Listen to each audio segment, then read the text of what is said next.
Assalamualaikum warahmatullahi wabarakatuh.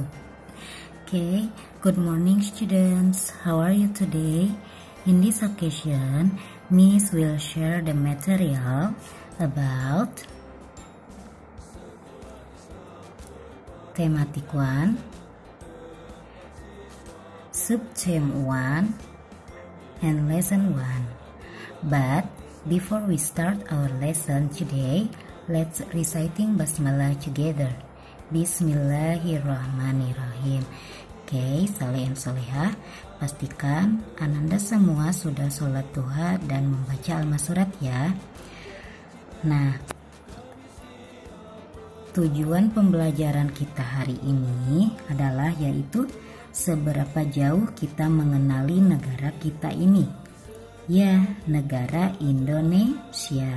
Seperti pepatah, kalau tak kenal maka tak sayang. Jadi yuk kita kenalan dulu. Di sini Miss punya peta Indonesia ya. Coba diperhatikan sama-sama.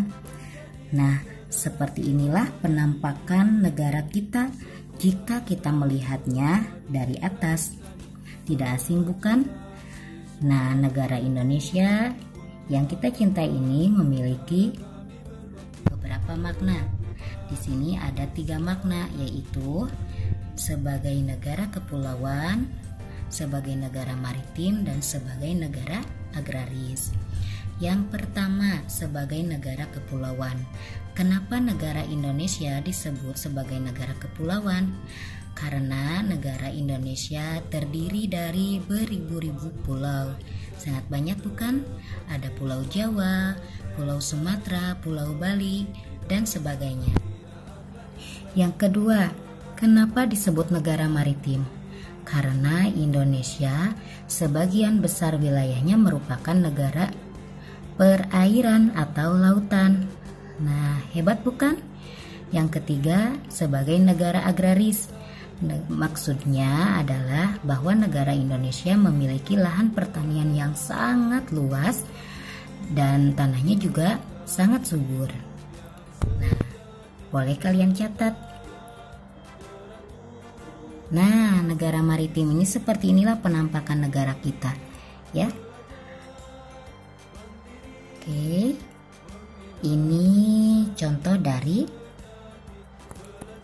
lahan pertanian yang dimiliki oleh negara Indonesia. Nah, dari ketiga makna tersebut ya, tidak heran kenapa di zaman dahulu bangsa Eropa sangat menginginkan sekali negara Indonesia itu sebagai salah satu negara jajahannya, karena kaya akan budaya, tanah yang subur, juga sebagai lintas perdagangan. Nah, ya, di sini letak geografis, secara letak geografisnya Indonesia itu dihimpit oleh 2 benua dan 2 samudra. Tahu nggak benua mana saja? Itu benua Asia dan benua Australia, juga Samudra Pasifik dan Samudra Hindia. Nah, itu ya. Bicara tentang Indonesia, kita sebagai rakyat Indonesia yang cinta pada tanah air, tentunya kita harus mencerminkan sikap yang sesuai yang ada pada dasar negara kita, yaitu Pancasila. Dengan lambangnya burung Garuda. Nah, di dalam Pancasila itu ada 5 sila ya. Masih ingatkah bunyi sila yang pertama sampai ke-5? Miss coba ingatkan kembali dan tentunya kalian pun ikut menyebutkan. Nah, di sini ada lambang bintang. Bunyinya adalah ketuhanan yang Maha Esa. Yang kedua, rantai, kemanusiaan yang adil dan beradab. Yang ketiga, pohon beringin, persatuan Indonesia. Yang keempat, kepala banteng, yaitu kerakyatan yang dipimpin oleh hikmat kebijaksanaan dalam permusyawaratan perwakilan. Dan yang terakhir adalah padi dan kapas, keadilan sosial bagi seluruh rakyat Indonesia. Pancasila itu selalu kita nyatakan saat upacara ya. Nah, Tapi di sini Miss Nis akan coba menjelaskan juga makna dari sila pertama, itu ketuhanan yang Maha Esa. Maksudnya di sini kita percaya akan adanya Tuhan. Di Indonesia masyarakatnya haruslah memiliki agama yang dianut ya, memiliki kepercayaan yang dianutnya masing-masing. Meskipun agama kita berbeda-beda, ada Islam, Kristen, Konghucu, Buddha dan lainnya. Nah, yang kedua, sila kedua, kemanusiaan yang adil dan beradab, memiliki makna yang sama rata kedudukannya. Maksudnya, saling menghargai tanpa melihat latar belakang seseorang dari status sosialnya. Semuanya sama, apalagi di hadapan Allah Subhanahu wa Ta'ala ya. Baik, untuk sila yang ketiga yaitu bunyinya Persatuan Indonesia.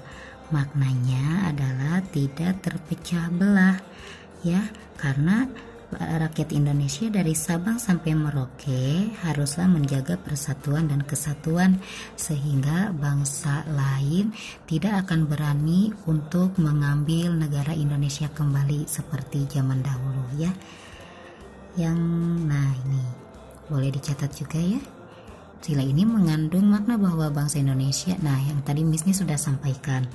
Lalu ini sila yang keempat, kerakyatan yang dipimpin oleh hikmat kebijaksanaan dalam permusyawaratan perwakilan.